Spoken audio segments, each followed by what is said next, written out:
All right, so we've got poor old Lincoln's aircraft, or engine I should say, Jabiru 6-cylinder. It's had a bulk strip and we've got the crankshaft out. It'll be thoroughly inspected for cracks. And also right now we're just checking it for trueness. So we've got it between V-blocks at the very ends. And we're just clocking it up there now. So far it looks like that journal there, Tony, is less than half a thou out, would you say? Hardly even that. So it's looking okay so far, which is good. That little bit of tiny bit of deflection there you're getting on the dial indicator is less than half a thou. So, and that's probably more so wear on the journal than actual any deflection.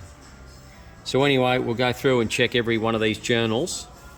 Make sure the crank's not bent or distorted. We'll also check the prop flange, and then we'll get this crack tested and inspected, and then we'll start putting and then get everything else prepared, and we can start putting the engine back together. All right, turn it there, Tony. So you see this one here. It's we prove that the micrometer is actually moving. See, up and down. Turn the crank.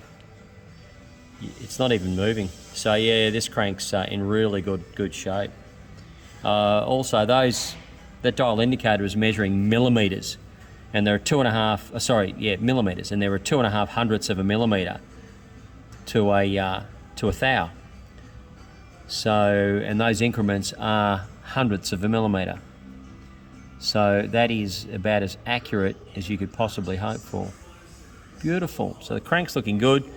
Check it for cracks, and we can proceed putting the engine back together. The crank actually looks like it was quite new. Looks newer looks in better condition than we normally see. Normally they're in good condition, but this looks very, very good. So yeah. It's good. The crank is 100% definitely not bent at all. So that's a very good start. Sometimes on a heavy prop strike where the propeller's bent, you will get a bit of a woof in the crank, and that's no good. But this is good. So it passes this test at least.